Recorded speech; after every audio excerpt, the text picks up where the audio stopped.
chair of the British Chamber of Commerce for Luxembourg, I am delighted, and I would like to say I'm very, very, very delighted to see all of you here tonight. This is the first in-person event that is happening for a very, very, very long time. And I'm sure you all agree with that, so it really feels good to have you all back here in a conference room and be able to talk to you in a personal way. So I checked with Rebecca. The last in-person event we had was almost exactly a year ago. It was October, 20th of October last year. We had a sustaining member briefing at the British Ambassador's residence. And before that, it was a People in Leadership workshop. People in Leadership, always. Workshop on March 11th last year. It was just a couple of days before lockdown. So imagine it's been lots of, and before that, just for the story, 3 weeks before that, we had a meeting with Paulette Leonard, who had just been on the job for 3 days. So she says, I haven't been on the job for 3 days, and I heard there is a pandemic, and a month later, but we were all closed, so we still love talking about when we meet her after that. So, so imagine, it really feels good to see all of you here tonight. It's going to be an interesting night, because this is the fifth and final session this year's Leadership Forum, BCC Leadership Forum, on the topic of building a sustainable future.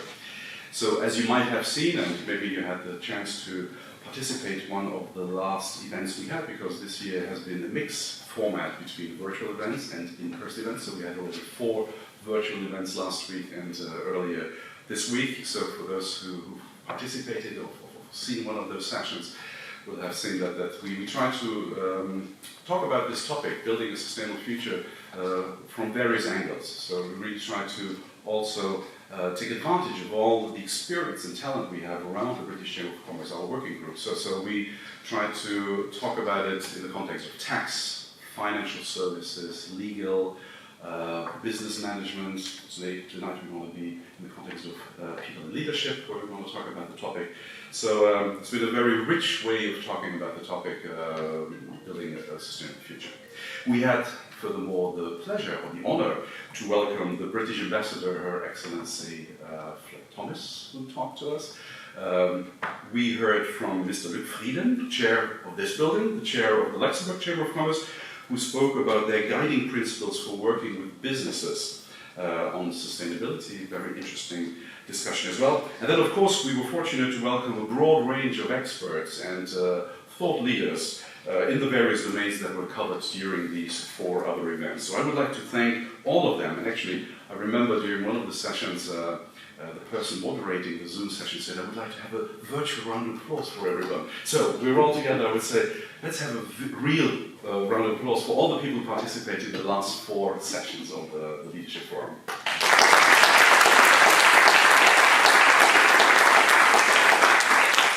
But I would also like to thank our BCC group leaders who participated in the whole organization of this. Of course, the group members who participated on the roundtables, but also the preparation of it, our staff, because I think this year's BCC Leadership Forum, yes, yet again, an inspiring and disruptive event, as it's become common for BCC over the last 18 months. So under the combined impulse of all these people in the groups, group members, etc., the BCC Leadership Forum has really become a flagship event for our chamber. Flagship event, maybe just challenged by the gin bar during Christmas.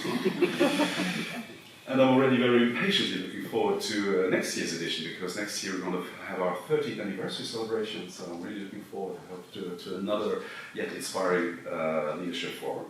Let me also take the opportunity to thank our sponsors, Lux States and Autonomous, for very kindly sponsoring the entire forum this year. Thank you very much.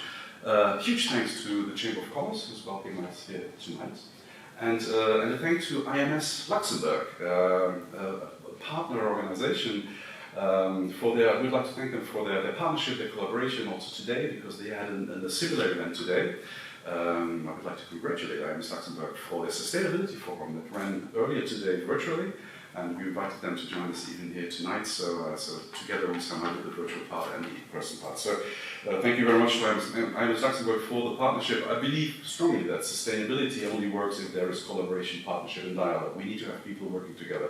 And it's also on the level of the organizations that we need to work together. So it's great to do this together with IMS Luxembourg.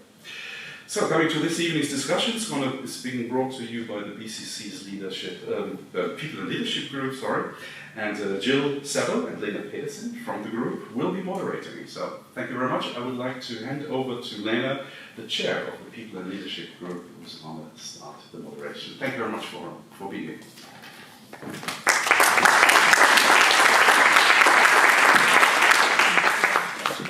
So, thank you very much, Daniel.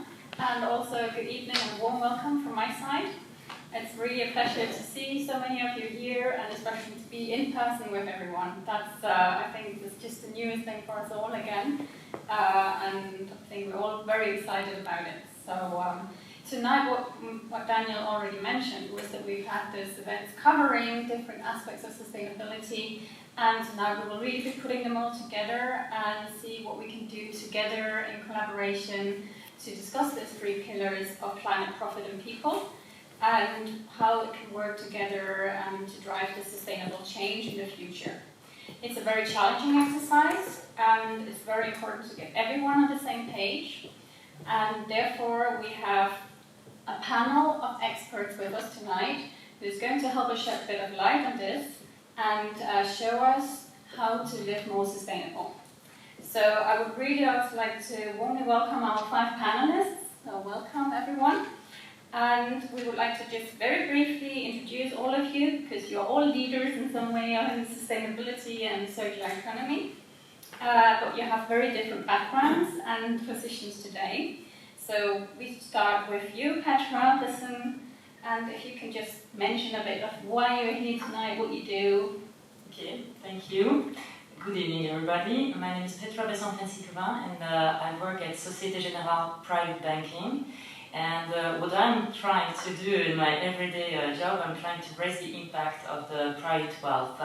I'm responsible for how we integrate sustainability in all our investments. And by that way, the private clients, they can make also the impact with their investments and not only in their everyday actions. Thank you. So, Julie Castor from KPMG, welcome, and again, why are you here tonight, what do you do? Thank you, and good night, everyone. So, I'm Julie Castor, I'm leading the sustainable finance practice at KPMG Luxembourg. I work on sustainability since 15 years with more scientific background because I'm a geologist. But over the last 15 years, I was able to work with corporates, financial institutions, and so on various domains. So I would be very happy to share some experience on this, mainly with a focus tonight on the people side. Nice to meet you, everyone. Thank you so much. We're delighted to have you. Then also we have Nancy Seitz from the European Investment Bank. Welcome. Also to you, a few words about why you're here tonight and what you do. Thank you. So yes, my name is Nancy Seitz. I work at the European Investment Bank, just around the corner. And I'm the Chief Climate Change Expert. I'm actually a civil engineer by trade. I came to the bank 20 years ago to help appraise port projects. And because of that, I had an interest in climate change from the side of sea level rise and increased storms on port infrastructure. But after 10 years in the Environment, Climate and Social Office, I'm now the longest standing member of the climate team with the sort of historical knowledge, and I support all aspects of mainstreaming climate and strategic climate work at the bank. And I have a confession to make for you. If you haven't looked my name up, I must also tell you that I'm a member of the Platform for Sustainable Finance. And in fact, I'm the rapporteur of one of the groups working on a possible extension of the taxonomy to harmful and no significant impact activities. We did a public consultation over the summer. I don't know if any of you saw it. So I can try and cover from the bank side, but also from the platform side. If that becomes relevant, I can switch my hats. Thank you so much. Then with us tonight as well, we have Thomas Sakovic from CSR Europe.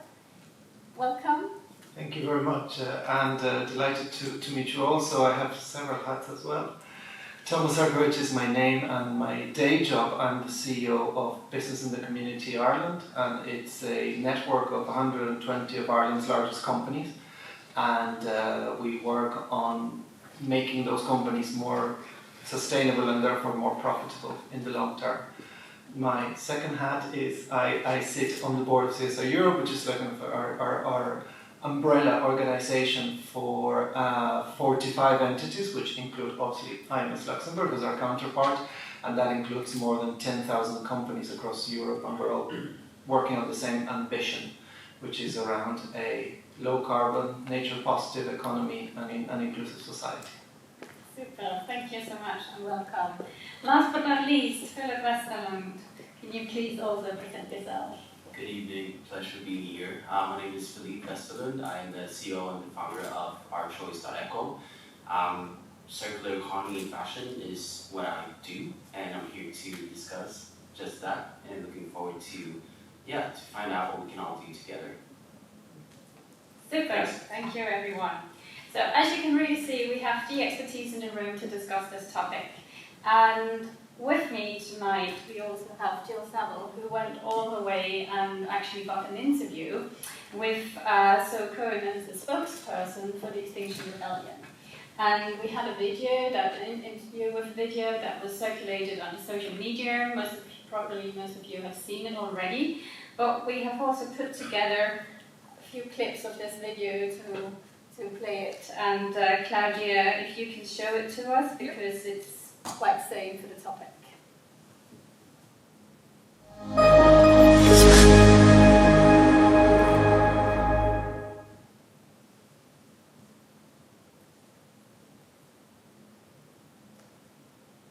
This is about being a grown-up. So I guess the first thing we all need to do is to be grown-up and to challenge ourselves to really understand the truth of it and the full horror, so that then we can be acting from that honest place. And what that probably means is we'll have to work through our layers of denial, because there are layers and layers and layers of denial. Mm-hmm. And when we do that, we come to a place of realising that our whole civilization is a house of cards. It's a really vulnerable, fragile house of cards. And that this individually consumer-obsessed, growth-obsessed society that we're in is just a bunch of lies that we've been sold for the last couple of generations in order to make a small number of people inordinately rich, so that they can get inordinately rich on a finite planet, when that is impossible because we're a finite planet. Learn about the true scale of the problems. Be open-minded about the fact, that the range of alternative futures. Challenge us, and if I'm presuming this is a business audience, isn't it? So if you're currently sitting there thinking green growth is a thing, please, please, please educate yourself.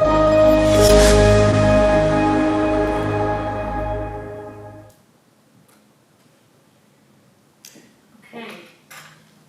A little bit different from what the British Chamber would normally do, but I think we thought that it was important that we had different views from lots of different people, particularly people who were trying to do something about it.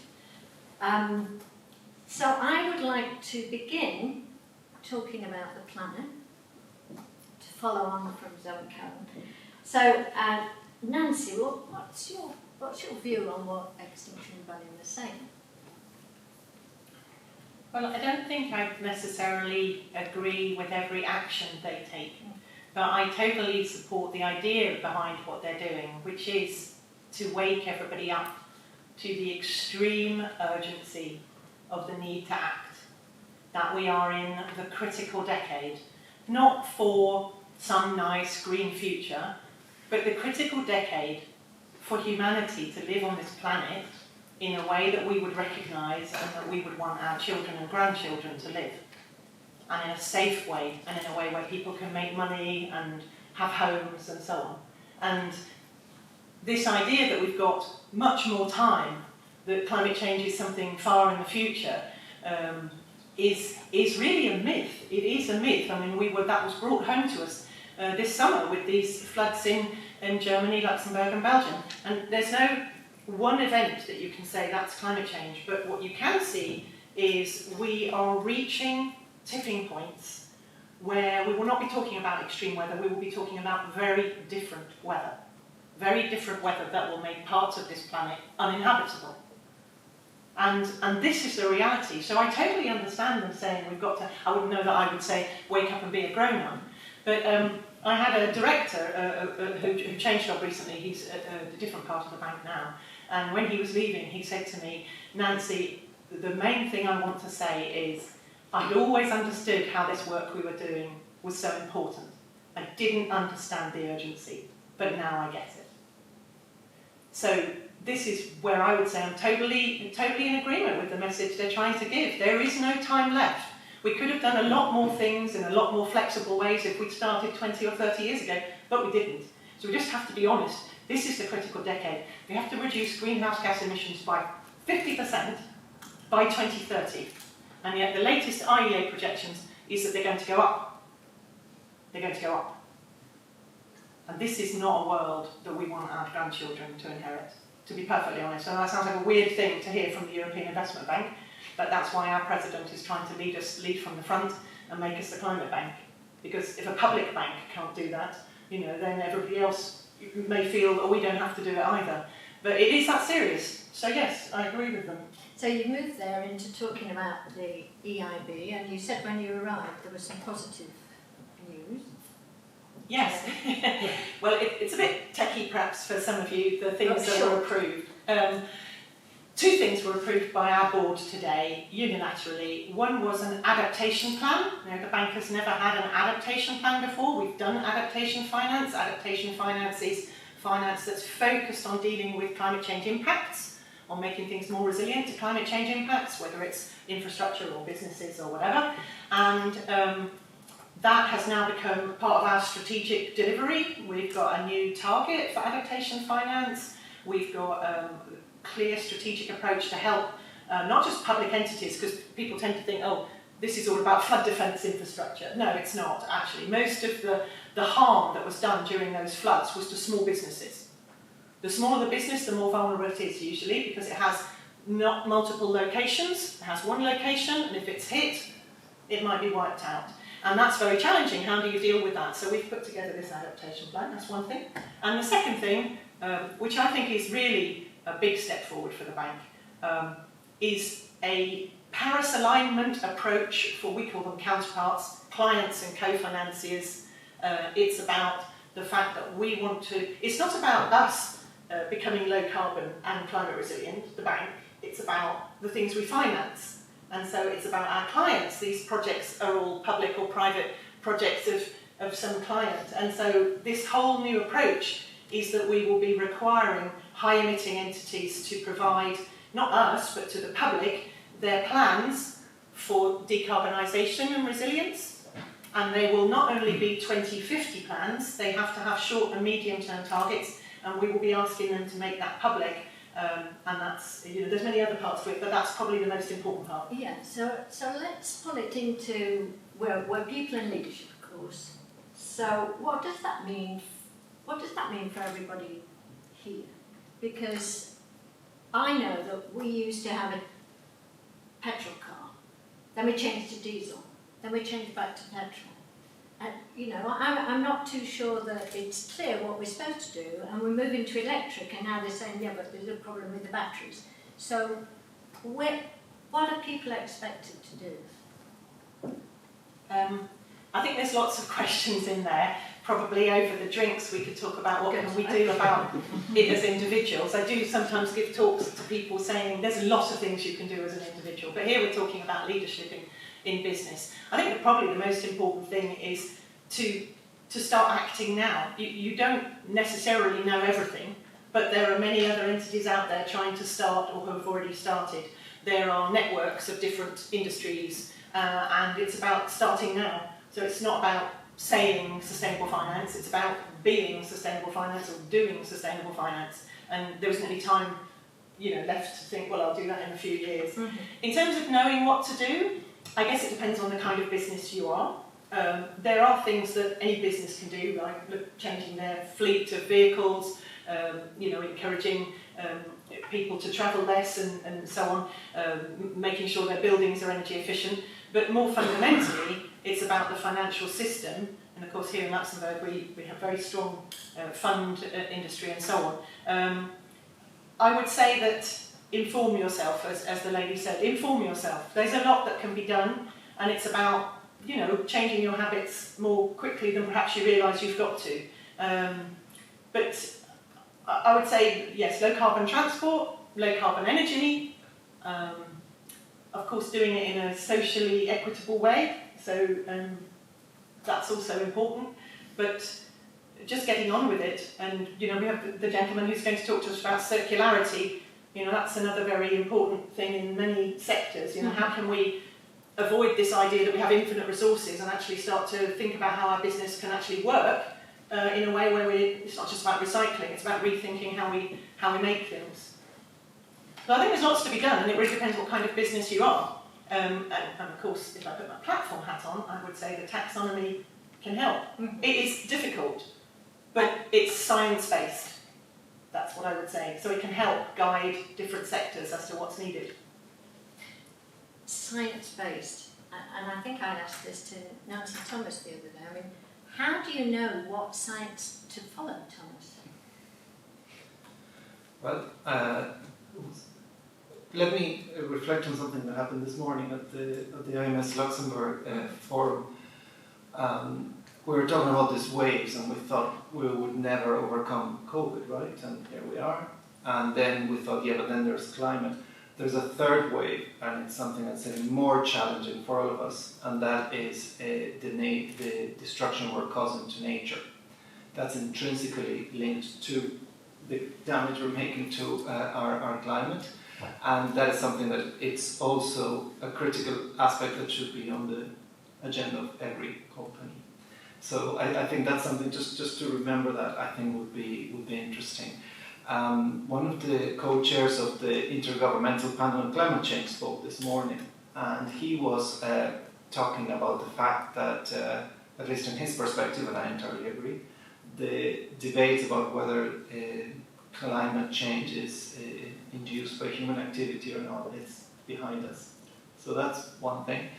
The second thing is that when it comes to business, there is a roadmap, and something that businesses tend to do sometimes not very well is to say we're the greenest company, as many other claims. And I was reading recently that in the UK, a watchdog analysed green claims of businesses and found that 40% were untrue or misleading. So that's something that, you know, well, you can tweet about it and who will remember. But more and more, if you're leading a business, your employees are reading that, your suppliers are reading that, your customers that can now go into a smartphone and say, this company is full of rubbish, they're saying they're climate neutral when they're not, etc. It's just something to look at.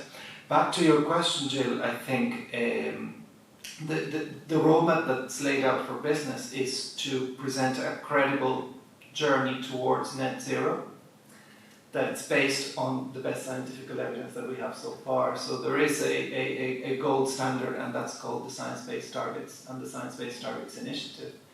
And the good thing is that I would say there's probably close to 1,500 companies that are in and around the journey to set targets that are consistent with the type of reductions that are expected.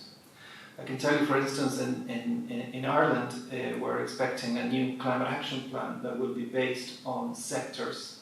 So each sector we have different targets, and then this will allow companies to set their own company targets based on those sectors. And that, in my view, is the science we need to follow.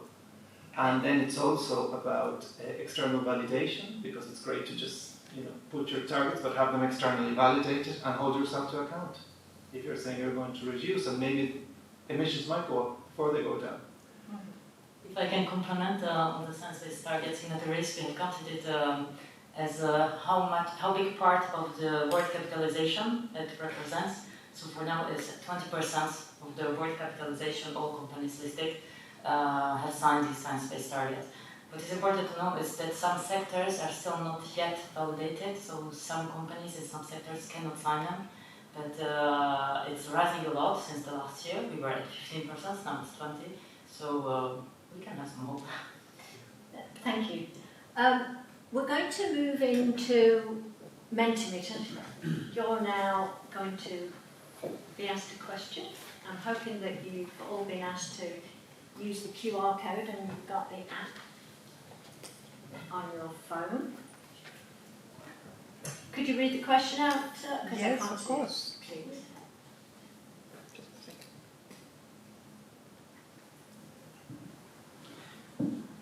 So what's your view on the environmental problems we face? They're not very serious and can be readily solved, or they're quite serious but not a dire threat and can be solved by continuing as we are, business as usual, or they are a dire threat but can be solved by greatly increasing efforts under the current socio-economic system, or they are an existential threat, they can be solved only through radical changes, or we might as well face it, we're doomed. And Jill and the panelists and Lene, the bar for the existential threat, they can be solved only through radical changes, goes up quite a bit. It's definitely the leading bar. We have one participant who says it's quite serious but not a dire threat. 3 participants saying they're a dire threat but can be solved by greatly increasing efforts. 1 saying we might as well face it, we're doomed. And currently 16 participants saying they're an existential threat that can only be solved through radical changes. So the tendency is quite clear.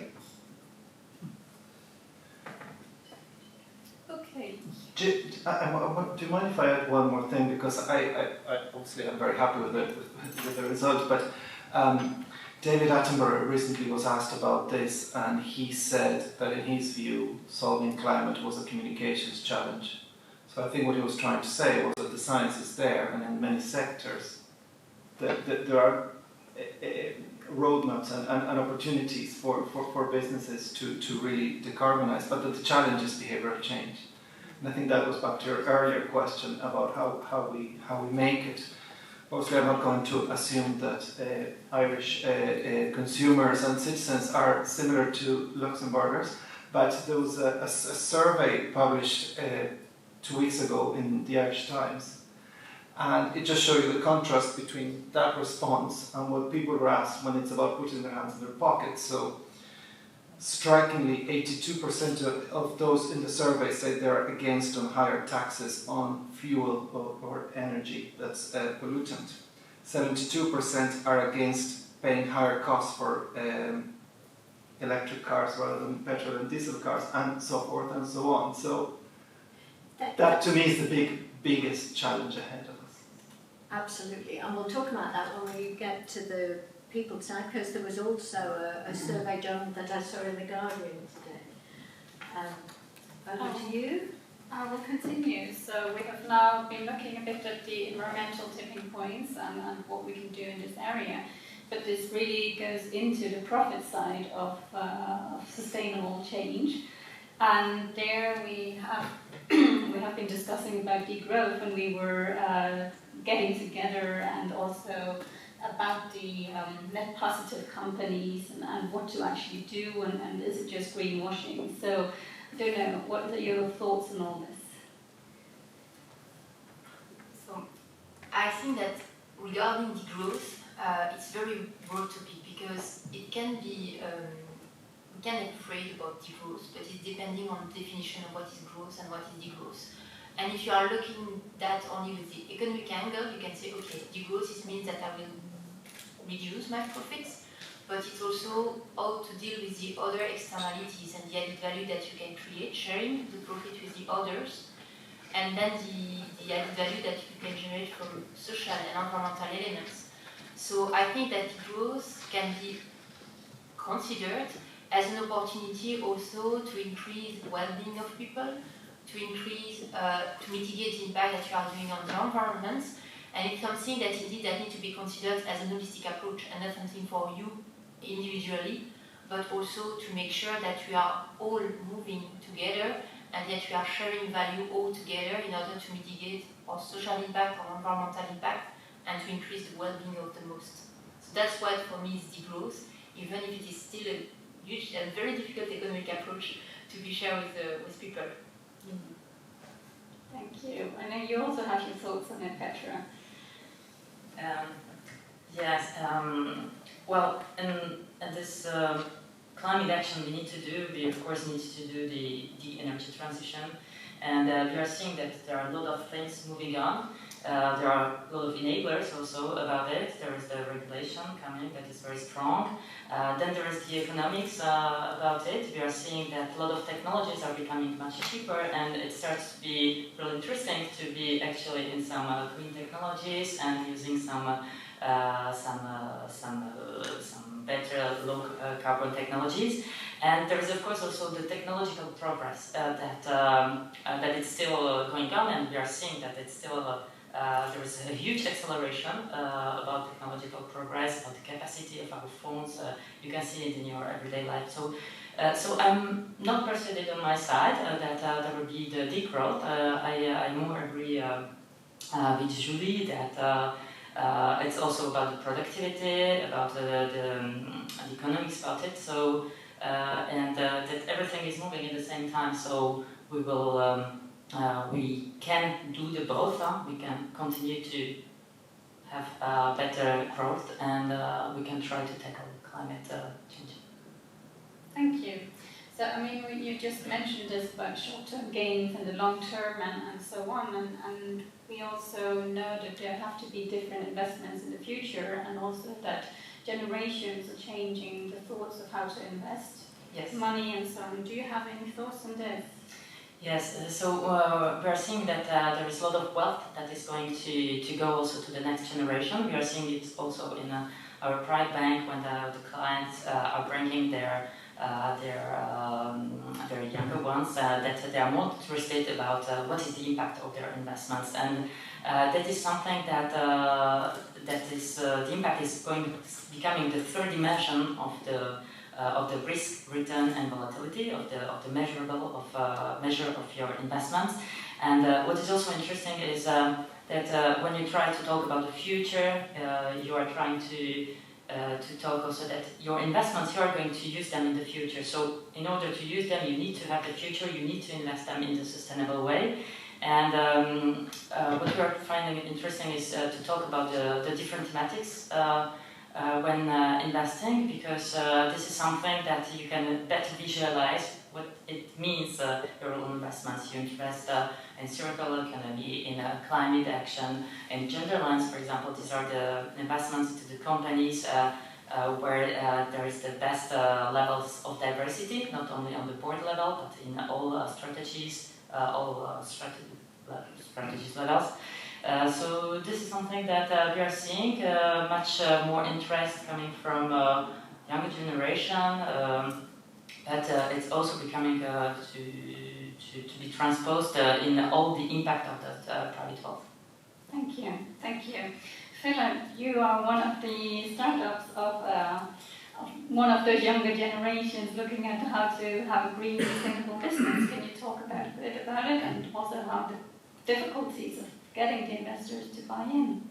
Definitely, and I appreciate the dialogue, and I agree, but I mean, it's also not very simple starting out, and the circular economy sustainability is more expensive because we all live in a linear economy. We all need to do everything in a different way, and without that green investment, well, it is a lot harder. So I think we need more incentives for startups to actually go green and to build these structures from day one. Because right now we're spending time, effort, money into like changing these major organs and big corporations. But I think if we incentivize startups, well, that's the market for you. And I think people are ready to also vote with their wallets. So if you can see a startup doing this right from the start, I think that is a lot more attractive, and I think people will also vote for that, and they will endorse products and entrepreneurs like that. So I wish to see more, because I think investors are using linear tools and old measurements to sort of assess startups. People are asking me for circularity, sustainability, but also numbers, because of course we need to move products. So we launched the world's first circular sneakers last year. The idea is that you can wear them for 7 years instead of 3 to 12 months. So the customers are ready, the users, I want to say users because we're users in the circular economy, so there's no end of life.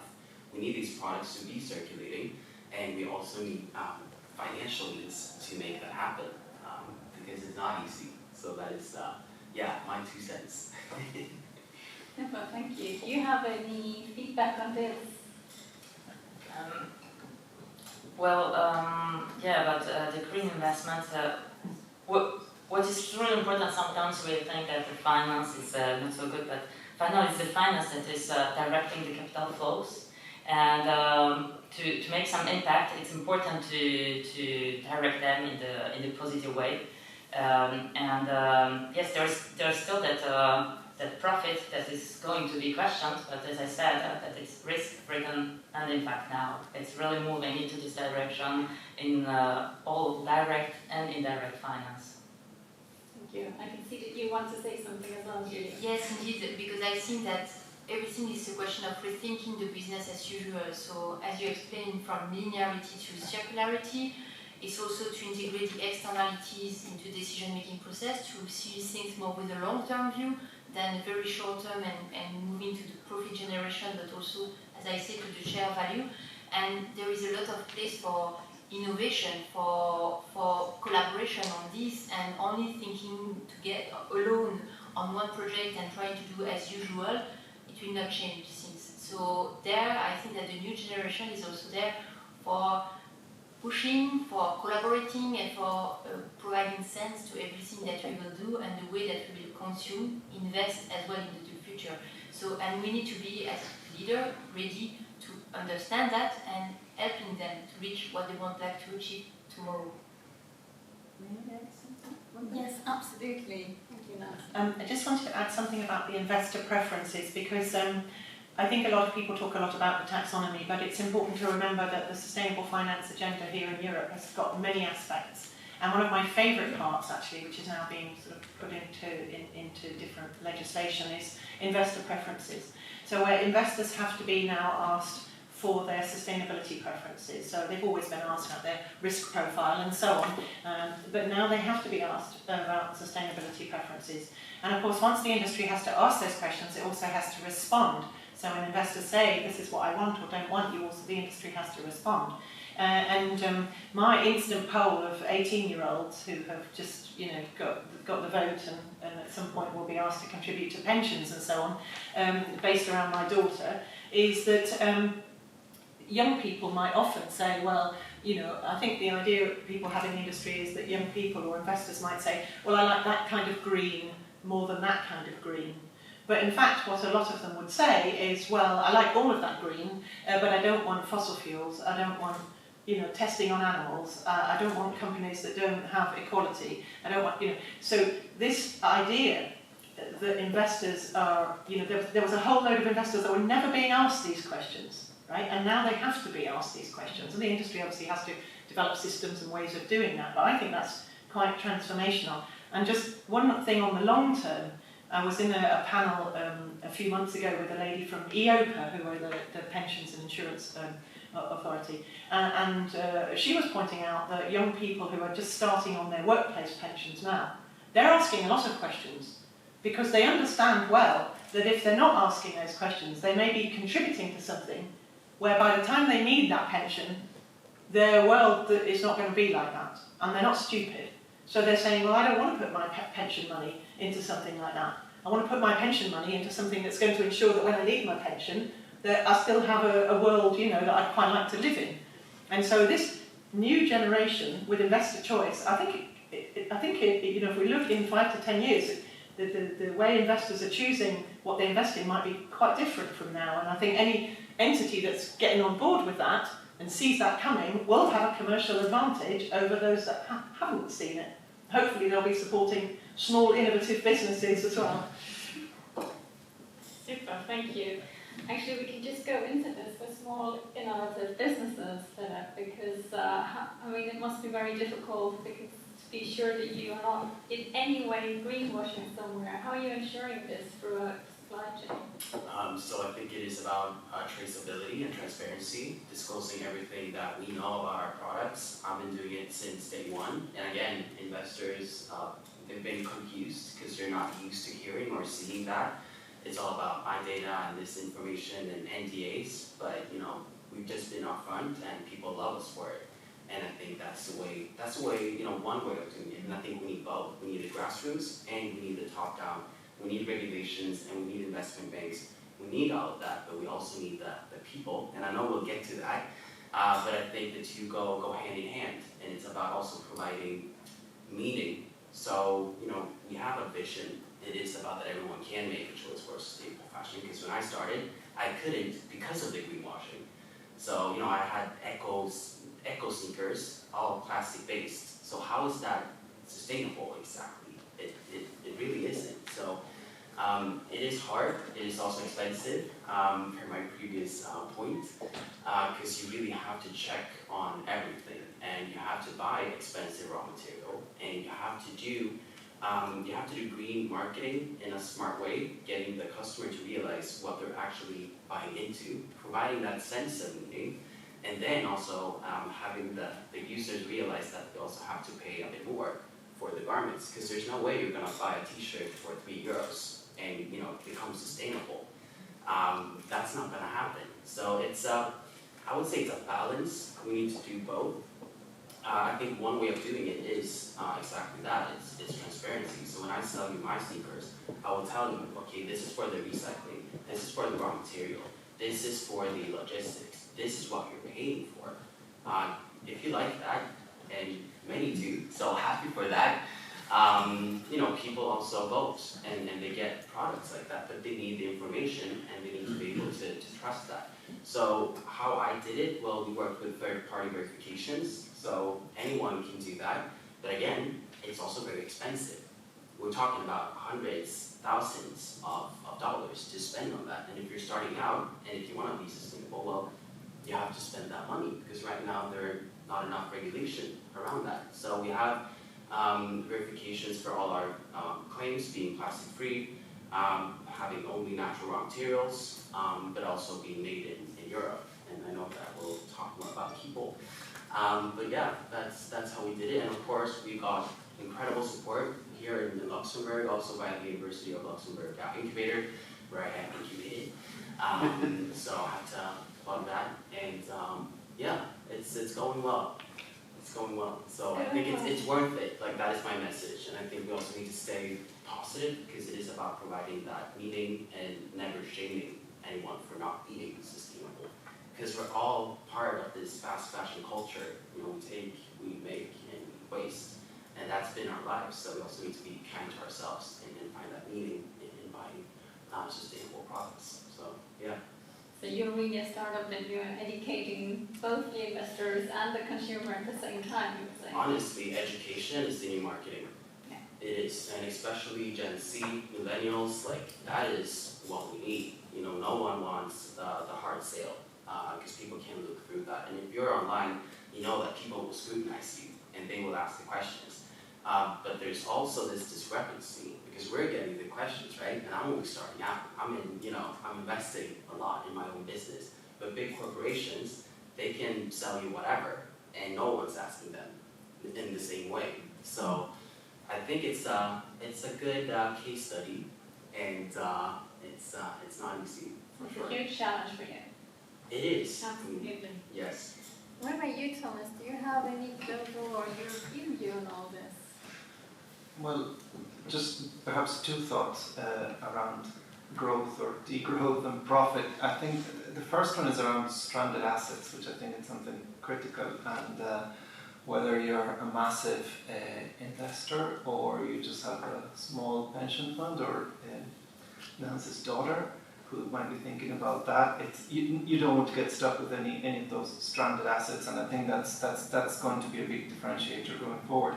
The second one, it's about business opportunities, and let's not forget that, and mostly Philip is a very good demonstration of that.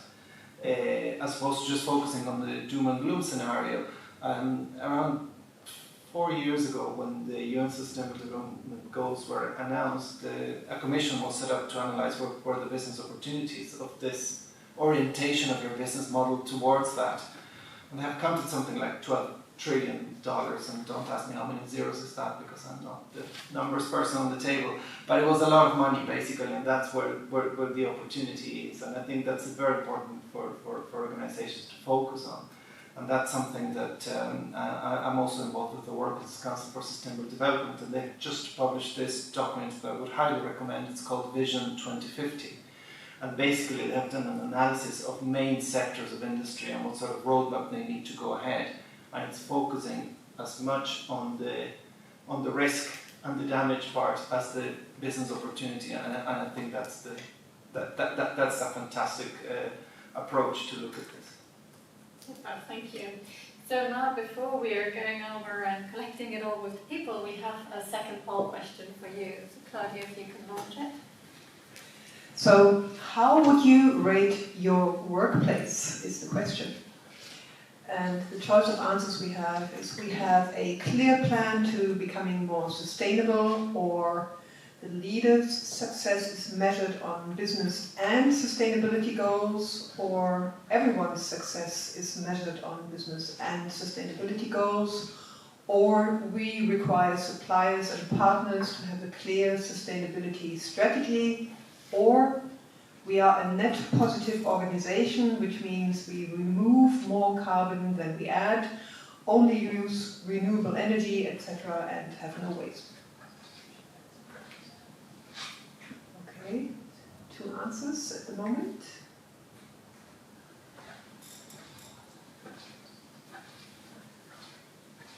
Okay, currently the trend is that companies have a clear plan to becoming more sustainable. 5 votes for everyone's success is measured on business and sustainability goals. 3 answers for we require suppliers and partners to have a clear sustainability strategy. 1 vote for leader success is measured on business and sustainability goals. Companies requiring suppliers are catching up with everyone's success is measured on business and sustainability. Nobody is net positive. Currently leading is we have a clear plan to becoming more sustainable. We have a total of 17 votes. Should we wait a bit until everybody has cast their vote? Just in the 10 seconds.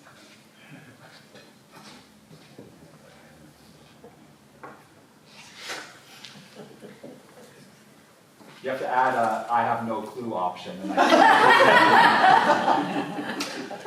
think you may be a bit optimistic on the options you've provided. Yeah. Unfortunately. Most people have got a plan, at least thinking about it. So now we're going to move. There's a question in the audience. Oh, sorry. Yes, while we're talking of finance, I was active in the field at the time. Michael Sim, pensioner. I was active in finance on the customer side in the 90s, and all the questions that you are raising now, I was raising then. I was stonewalled. I wonder why. Thank you. Thank you. It's more a comment. That's why we're now in the critical decade, because we didn't act, unfortunately. We knew, the scientists knew, politicians knew, but we didn't really act.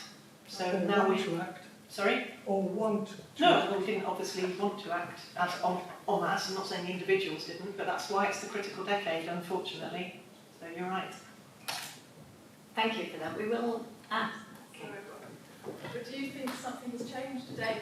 Do you think the reaction of those leaders will be different? I think the market is moving faster. Markets are moving faster than politicians at the moment. I mean, I read The Guardian this morning and was depressed to see that China might be pulling back on its climate commitments, 2 weeks before the COP. That's not a good thing to read. I have to stay positive. I'm a mum. I do believe we can still fix this. We're a pretty smart species. I have confidence that, in fact, the investors maybe will be more powerful than the politicians. I hope so. And as I said, young people are voters. So, but the problem is we need to act now, and I think there's still a lot of political difficulties because there are challenges that we're facing, and I don't know. I hope that we can act fast enough. I stay hopeful. Thank you. There will be time for questions at the end. And normally we're thinking, oh, will there be any questions? And it sounds like you're quite an active audience, so that would be great when we get there. We had Paddy Ashdown come over to the British Chamber just before Brexit. And he was talking, he was a very passionate speaker. And I remember him saying that we needed to be collaborative. He was certainly against Brexit. He was saying we need to be collaborative because we are going to have climate change and migration like you've never seen. And I'm not so sure many people were listening then. That was in 2015, I think. So we're going to move now into the people part. I'm hoping that everybody's going to join in. So, Julie, we had COVID last year, and all of the things that we've been told we couldn't do, we couldn't work from home, or we couldn't do so, miraculously we could do. So you've been doing some studies about how business has changed through COVID. So what did you discover? So indeed, I think that COVID situation and the year that we lived with the COVID was also a good opportunity to accelerate change into the way of working, knowing that it has impact, some positive impact on the well-being of people because they were able to also to reduce their commuting time, but also to be more with their family and so on at some point. Some negative impact for the people that were quite isolated that because of the COVID, and from a purely climate point of view, we were also observed that it has a positive impact because less travel, and finally we were able to connect with people also without traveling, without meeting them physically, even if it's also good to be here and then to meet you. But I think that from a business point of view, we were able to demonstrate that things can continue and you can still have collaboration and so on, even if you are not meeting each other. So I think that the COVID situation was a good way to identify how to accelerate some positive elements in the new ways of working, but also to understand what are the future generation asking and what they would like to live into the future, in the new, better work-life balance and so on.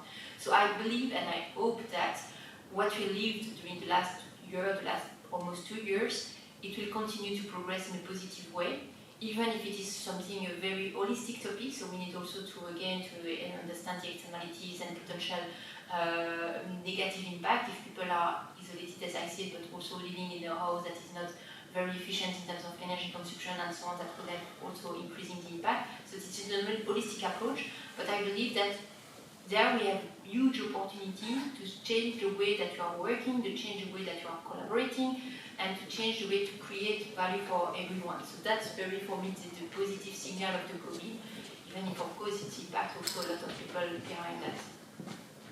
And what do you see happening now?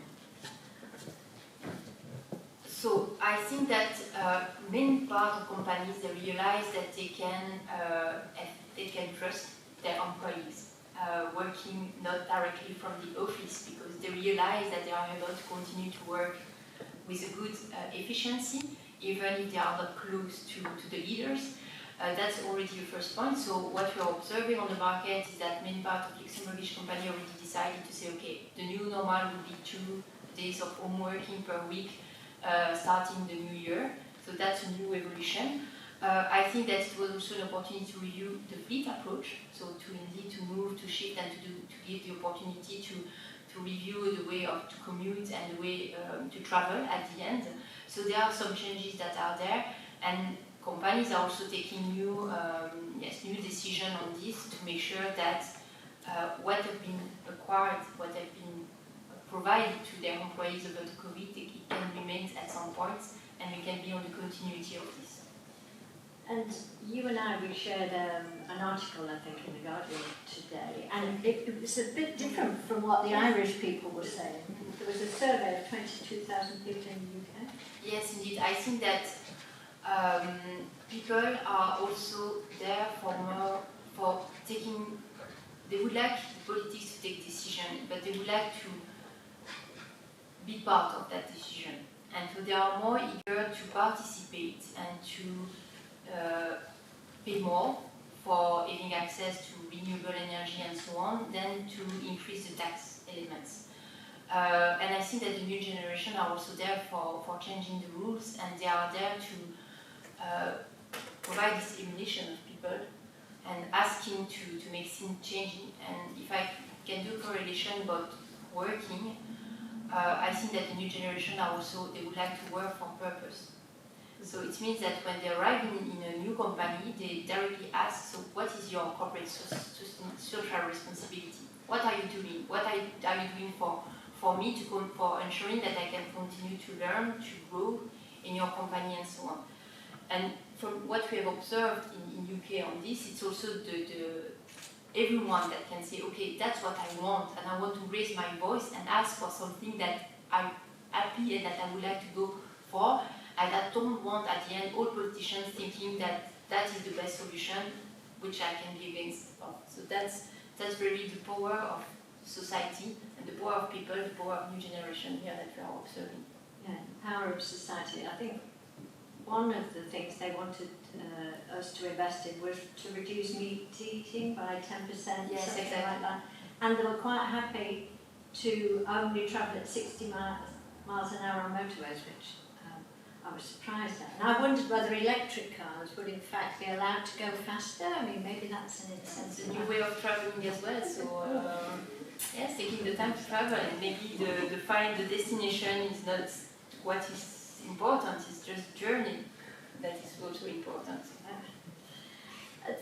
So thinking about societal change then, Thomas, you were talking about how behavioural change was going to be one of the hardest things here.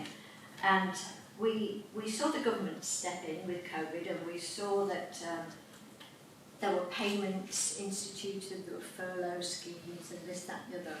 When you've got big societal change then that we might see over the next decade, we've got some of the structures there. So what do you say? Well, I agree that obviously we all want to live more sustainably, but I think we're incredibly confused, and that is the big issue. And I think there is a connection between what Julie was saying in terms of, we want to be given the solutions, but not necessarily through taxation. So again, thinking back to business, I think that there is a tremendous opportunity here, which is the way that we should look at this, for business to inspire, educate, and the new marketing. There you go. That's my one line I'm taking from tonight. In terms of what sustainable living means, and I have spoken to some of the companies I work with in Ireland, and also through the Work Business Council I've seen some work of some other large companies, and it is set fundamentally about not necessarily saying green is good and the other thing is bad, whatever, brown, black, whatever you want to call it. It's very much about nudging, it's very much about showing alternatives, it's very much about telling a story, it's very much about labeling certain products and services in a way that will, I think we all now understand those A, B, C, D on our white goods. So there is an opportunity to do more. And I think that's what business should be focusing. The piece of work from the Work Business Council that I thought was really interesting, they were trying to help companies understand what sort of feelings we associate with living sustainably. So they did this analysis of Instagram of tens of thousands of people. This was mainly US and Western Europe. and people were talking about, cooking your own meal or having a picnic, being outdoors, all of those sentiments, and that's probably what we need to hold on to, rather than saying, this will save the planet or bad you because you took a flight to come to Luxembourg and speak at a conference or whatever it is, So I think that's where the great opportunity can be. And then, let's admit it, I think we need brave companies to start saying things as they are. I know we all think about, Ben and Jerry's, ice cream, and those kind of almost like hippies of the world of marketing. And I think that's we need to look more at those and see what sort of behavioural change they're inspiring. So leaders then need to be brave, you say, be Without a courageous doubt. and collaborative. Oh yeah, absolutely. That's the key thing.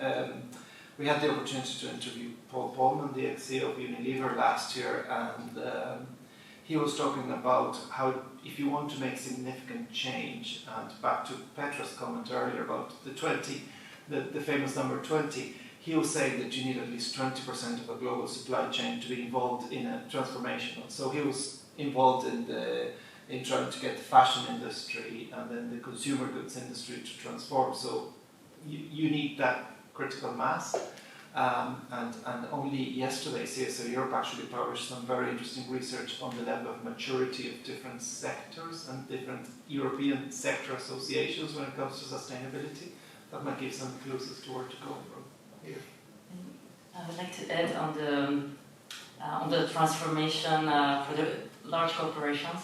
Where it's now accelerating, we are seeing this tipping point that all the stakeholders now, so also us as the employees of the corporation, are looking for more sense. And for example, the shareholders, this year there were several large actions during the shareholders meetings that were really tangible, notably in the oil sector.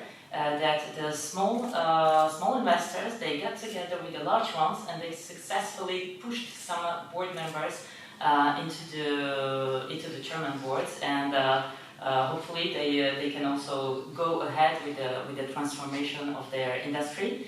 And so we are seeing it from the supply chain, from the employees. Everybody is more happy when it's working in the sustainable company, and the investors are engaging together to move to change the companies if they are not changing by themselves. Thank you. Julie, Philip, any words on this? Yes, I would like to just to add as well that, and we discussed that just before, that all the regulatory aspects and so on are also a question of transparency. And I think that the investor will more trust a corporate that is a leader that is transparent and can demonstrate improvement, commitment, meeting commitments and so on, than one that are already, I would say, perfect. And when we are investing, the objective is not to only invest in the best companies, but also to invest in the worst one and to engage and helping them to improve. That's where we have the best impact. And this can be done also through any exchange of information, transparency, bringing trust to investors. So that's very important for me as well. Yeah, I want to say +1. I think it's, really great opinions and a great discussion. I also appreciate your comment. You said this in the 90s, right? Yes. And now we're still sitting here. So I think it's indeed about leading by example, but it's also about asking the uncomfortable questions. So, and you said that, Andy, like, I don't know about the, the policies or, whatever. Well, we all have to ask. And, at one point that will become comfortable. And we need to really reinforce the positive and the sustainable behaviors that we see in society. And I think that goes for everything, whether it's driving an electric car or buying a pair of sustainable sneakers. But that is what we do. So to really keep, because I think community is key. We need to really reinforce the behaviors of the community. We have to provide a sense of meaning. So why are we doing this together? And only then we can see the change. And I think investors, I hope that they'll get on board sooner than governments, but I also know that there are not enough green startups to invest in. I also know that 90+% of sustainable startups fail. So there is a discrepancy, obviously. So I think we need to work on every level on this. To get change. Yeah, definitely.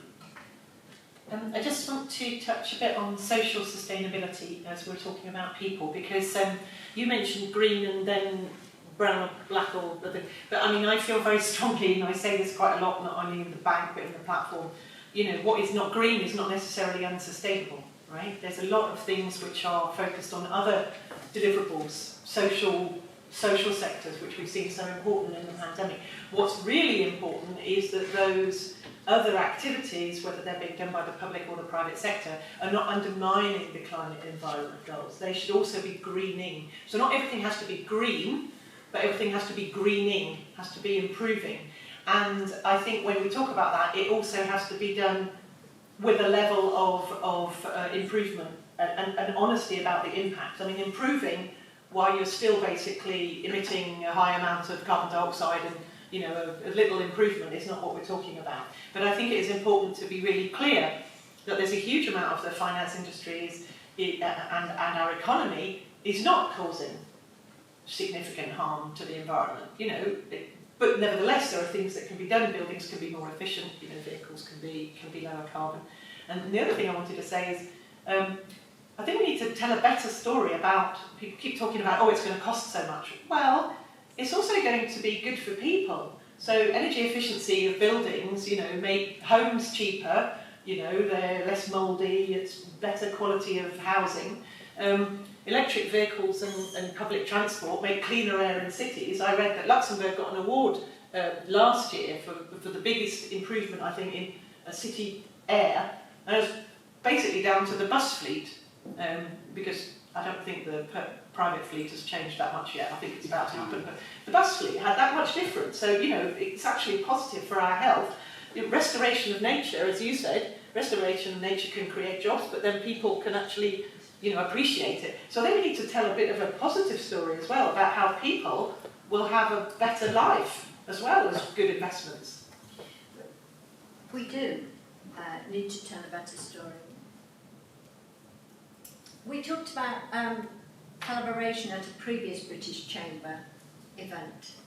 We had Simon Anholt, and he said there were 3 stages of development of people. The first was survival, the second was competition, and he said we would have to move into collaboration in order to solve all of these big issues. I think we've got one final poll.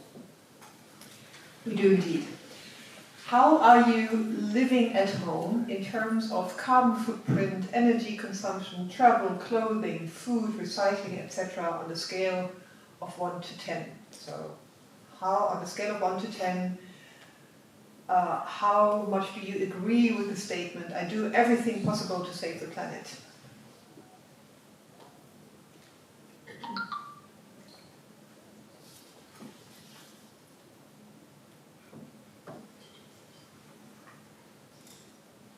So currently at a 5.9, 5.8. Discussion is everywhere with drinks, right? What you can do yourself. Sorry, I missed that. Pardon? I said this question is about what we said we'll talk about over the drink. Oh, right. Do yourself. Yeah. And we, it's pretty much in the middle. It's a 5.5. We seem to have a portion of the audience doing a fair bit that's possible to save the planet, and the other half of the audience thinks there's still room for improvement and that they could do more to save the planet. As Andy said, how do we know? Yeah, how do we know? So with this and the room for improvement, do you have any questions? We have a bit of time for Q&A. So Andy at the back, he's running around with the mic. Have you asked him as well? Andy Adams. I have a question related to pensions. I think most of the pension systems were set up at an era when life expectancy was much lower than today. Considering the pension systems are now serving a population which lives much longer. By definition, there's no chance that the pension systems are sustainable anywhere on the planet. In parentheses. How do we approach that issue? So young people coming in today, it's great to say that the entire system is set up for an era that no longer exists. So are there any ideas in terms of pensions, how you could turn that into something sustainable? Okay, I take it. This is my small question. Maybe this is not so much linked to the sustainability of the life on the earth, but there is the defined contribution system that's been proposed since some time in many countries. We are moving towards this. And the large pension funds, they are at least, if they do not succeed to live to their commitment, at least they are trying to be the leader in this sustainable investing. And it's really the movement started in the large pension funds to invest in a sustainable way. That at least in the future, those money could be used in the sustainable life. Does it answer your question a little bit? I think it was more the direction of financial. So I think what I was looking at more was financially sustainable. I understand. That's why the countries are moving towards the defined contribution and not defined benefit anymore. Any other questions? I have a question. We live in an age of alternative facts. We live, you mentioned the great confusion that's going on. How do you, as people working in the industry, as leaders in the industry, how do you behave in your environment to engage in a dialogue with people who rather believe in alternative facts or who think climate change is a hoax? How do you do that? Luckily, most of the people that I deal with are not on that camp, so that's a good start. I think the challenges on what Nancy said in her opening remarks about the pace or the level of the challenge, that some people sometimes prefer to hide under the blanket and instead of admitting what's going on. But I think there's a genuine interest, and then when you talk about the roadmap or the realities or what companies have to do, that's when it can get more difficult. That's when you get more into the dilemmas of, yeah, but I won't spend a penny on this, or yes, but I won't be the CEO of this company in 2050, so who cares, and maybe we'll do something more superficial and we need to get deeper. But I was actually talking to my team recently. I was saying we need to all train ourselves on behavioral change and on sociology and on all of those factors of influencing, because that's a key skill we're going to need if we want to really help, in my case, companies push them towards that space where we need to go. And I think it's going to get a bit more difficult as we get to the famous 2030 deadline. I think it's a very interesting question. On the scientific facts, there's some fantastic websites where you can send people. British Antarctic Survey actually have a page with what to answer for anybody. They can be asking the questions genuinely. They may not be malicious. Then people. I did a thing at the bank once and said, what would be your 10 questions you want to ask me? And people said, why, if there's global warming, do we have bigger snowfall? Okay, that's a question I can answer. So some of the questions are just people puzzling over things. But however the questions are asked, there's some very good websites where you can direct people that answer, like, is it solar flares? No, that sort of thing. In terms of how do you actually overcome, as you say, the reluctance to face the truth or whatever, I think you need, my experience in the bank and also a little bit in the platform is you need a bit of a carrot and a stick. So then, and I think that's what also Philip was saying, you need, and the others, you need a bit of regulation, and then you need to frighten people a bit with actually this is happening, so this is going to happen, so our organisation needs to get ready. So no, we can't just say we're not going to do it. So you need a little bit of that. But you also need the positive messages about this is, and also particularly for leaders, by the way, and I'm the climate change expert at the bank, but I'm not the leadership of the bank. I think there needs to be, people need to feel this positive thing. We are doing the right thing. We are going the right way. And if the people, so you need to also try and make sure that the people at the top of the company or the entity do feel positive about it. That they feel, okay, this is going the right way. And then you need people who work there to feel this is the right way to go. And interestingly, in this public consultation we did with the platform, we didn't really design it like this, but we found that when we asked the same question in 2 different ways, we got a lot more positive answers to the question with the positive words. So, for example, take something like transparency and reporting. A lot more positive replies to should there be more transparency.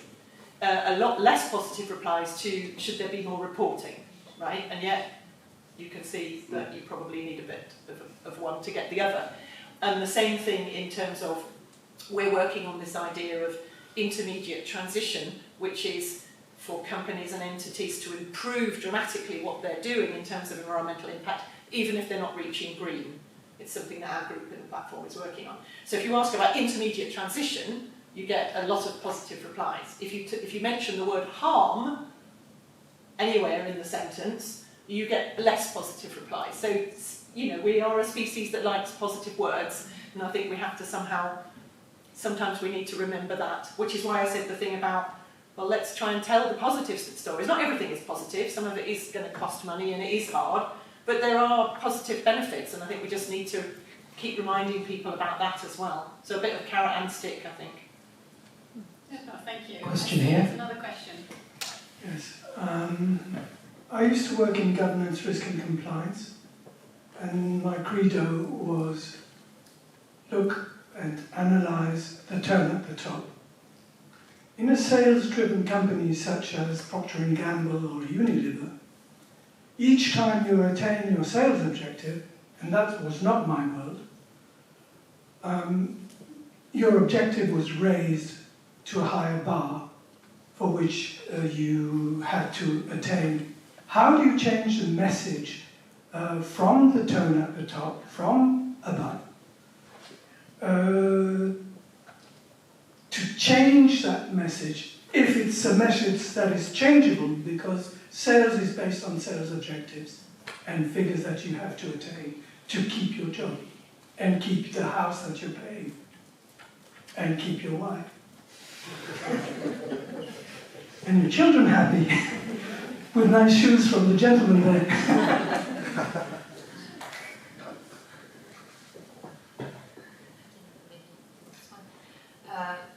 I think that first there is, as you mentioned, leading by the example. So that's very crucial in what the leaders. So if you ask people to do something that you are not yourself able to do, it will not work.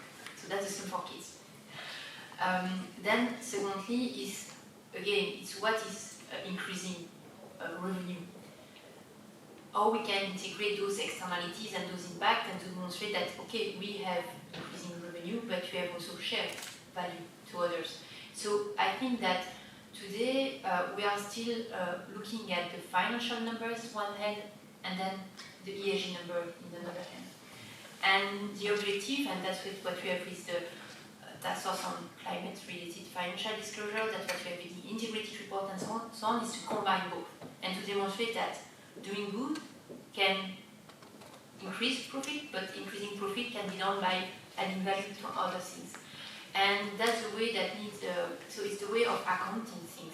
We cannot account things financial and ESG on the other side. We need to combine and we need to demonstrate that there are another way to create value than just with financial numbers. It's very difficult, and what we can see on the market is still report that what I used to say are sandwich report, meaning we have one report but still different section and we are doing good there, and we are continue to generate profit, but we need to explain why we are generating correctly profit. It's very difficult because it's a change of mindset, completely change of mindset, but if you are not able to achieve that, we will not be able to tackle what we need to tackle in terms of climate change and changing our society and making sure that we are still there ourselves, but our kids in 100, 200 years. just to quickly echo on that, and with my sneaks, I mean, it is a perfect example, because when I started out, people told me, hey, you can't charge this much for a pair of sneakers. Well, I had to, because sustainable raw materials are more expensive, so that was not an option.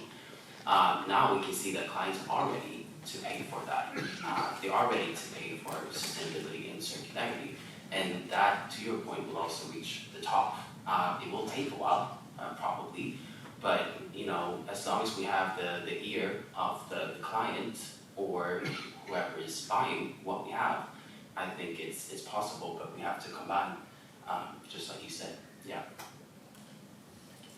Can I just add one more thing on the Unilever example? Now, I'm not a Unilever representative, but what they have done is that they have provided sustainability attributes to all of their brands, and they did an analysis, and what they were seeing was that those with the highest amount of sustainability attributes were outperforming the other ones. Now, I'm not sure that's the only demonstration, but it's interesting, and I also know from companies that are looking at some of these brands and whether they being so unsustainable is a risk for the whole portfolio of brands that they have. So there might be something in there, but I think it's probably early days, as Philippe was saying. And then the final thing I would just say is, I think it's interesting to have the conversation here in Europe, which is a Western Europe, very affluent society, and there's deep pockets when it comes to sustainable choices. But I wonder if we would be having the same conversation if we were in Sub-Saharan Africa, for instance. So I just think it's something really interesting and fascinating to see when will that become global, because then otherwise it'll be kind of part of our Western European lifestyle and not a global change. Thank you. Question here. Last question. Okay. So, two questions and a comment. Make the most of it. Right. No, just so quickly, just to add to Unilever, don't quote me on it, but I think they had also objective on halving their water and carbon footprint by 2050, and they had attached KRAs to that for their leadership as well. So this is, this is interesting, and to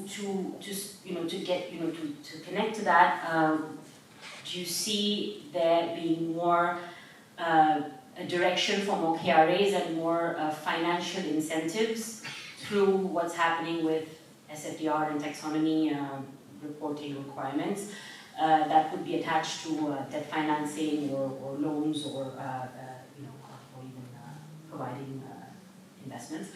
And secondly, regarding what we were talking about,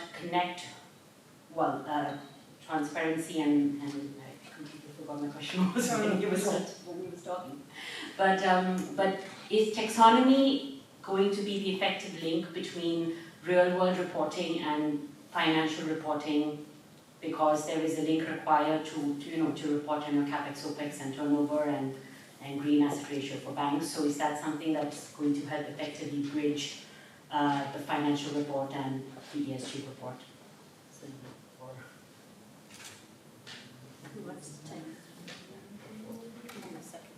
I can maybe reply on the incentive. I will give the Luxembourg example. So from a tax point of view, if you have a product that is for retail investor, today it's the subscription tax is 5 basis points. If you are able to demonstrate an alignment with the EU taxonomy, you can reduce that's the tax reduction. It's very difficult because we don't have yet all the data for demonstrating that, but there are also an appetite on saying, okay, if I am able to demonstrate that I'm doing something well, I can also benefit from something in the other hand that could benefit my investor. So that's the incentive that I know from the Luxembourg linked to this specifically to the EU taxonomy. Again, it's difficult to prove today because no real data, but it's already something that I'm discussing a lot with my clients because they have an interest on that and to understand how they can benefit, but how they can also promote their product from this point of view. In terms of listed investments, you can see already the impact you are seeing really in the last 2-3 years with the increased number of those extra financial data. that the funds, the sustainable funds are, or just sustainable indexes, if we compare them, the basic stock 600, the largest companies, and the ESG version is outperforming actually, because they are attracting more capital flows, and so in these terms it's performing better. And you are having a lot of different instruments, but I think the EIB could talk about it better. I mean, there are some things obviously already out there in the market, so green mortgages and things like that, and increasingly those will be linked. There might have been green mortgages defined by each bank differently in each country differently. The difference will be that there's a taxonomy definition, and increasingly those products will be linked to those definitions. So I think there's already green loans and products out there which do have some financial advantage. I know from my colleagues in our treasury that we actually created the green bond market in 2007, and there is definitely a sort of greenium, as they call it, in the green bond market, and there's masses of over subscription when bonds are issued. And so this is starting apparently in the secondary bond market, and I'm not a bond expert, but you start to see the benefit there. I suspect, yes, that as there becomes more transparency on reporting, that will have two impacts. One is, obviously, we hope that it will reduce greenwashing, because it's all about transparency, so it will be more harmonised definitions. And then I hope that, yes, as entities want to improve their green asset ratios or green investment ratios, that they will probably want to start offering incentives to get more business coming through that they can count. So one hopes that it will have a knock-on effect, yeah. Thank you. And I'm sorry to stop the questions, but I know that people will be more than happy to talk to you over the drinks outside. We've got one final question for each of the speakers. Is there hope? I think it sounds as if there is. But what is one thing that you want the audience to take away tonight? We'll start with you, Thomas. Of course, we have to be hopeful, no doubt about that, but if there's one thing is to understand that this is about the core of what you do, your business model, the products and services you're putting in the market. That's where the change has to happen. It's about how you make your decisions. Without that, then maybe there's less hope. Thank you. Nancy? I suppose it would be that I hope that you will go away and all the people you talk to afterwards, and that you will take on board acting straight away, even if you're uncertain. There's plenty of resources, there's plenty of fora, but start now is all I would say. And if you're not sure, cooperate, share with others and so on, but there's many things that every business could start doing, and including, rethinking perhaps in the longer term, but I would hope that, because if we all actually start doing some action straight away, we still have hope. Yes, absolutely. We still have hope. Julie? I do hope as well that things will continue to progress in a good direction, and maybe what I would like to share with you is that next time that you will take a decision, important decision, think about the long term, and also potential social and environmental impact that you may have from that decision. Think about the impacts of your decisions. Thank you. Philippe? Yes, there is hope, and I want to say to you all that you're all stakeholders. We can all do something, and we can also start with tangible steps. So I think it's about asking the uncomfortable questions at your workplace, but I think, and I am in fashion and the circular economy, I think it's a matter of voting with your wallet. And we were talking about investing, but you can also invest in your wardrobe. So if you get a pair of circular sneakers, well, you can wear them for 7 years instead of 3 to 12 months, and boom, you save 600 euros approximately. So that is to make it tangible and to do something, because we need action. But yes, there is hope. Thanks. Petra? And I will finish with yes, there is hope. And I invite you to take the action in your personal life, in your work life. Think about the impact your actions are having, and think how to make not the negative but the positive impact about it. Thank you. Thank you. If I can just say one thing. thing. Dr. Rupert Reed was talking about transformative adaptation, and he saw 3 scenarios of the future. And he said, if we sort of act now, then we can have a scenario like the butterfly does. The butterfly goes into, the caterpillar goes into the chrysalis and you end up with a butterfly. Or you can have the phoenix and the civilization can actually disappear altogether, but something will rise. Or we can be the dodo. So I leave you with that question. Do you want to be the butterfly, the phoenix, or the dodo? I would just like to thank everybody for speaking tonight, and we will now have drinks, I believe, outside. Drinks and nibbles. Come here. But we'll hope that you will all join us as social butterflies. Thank you.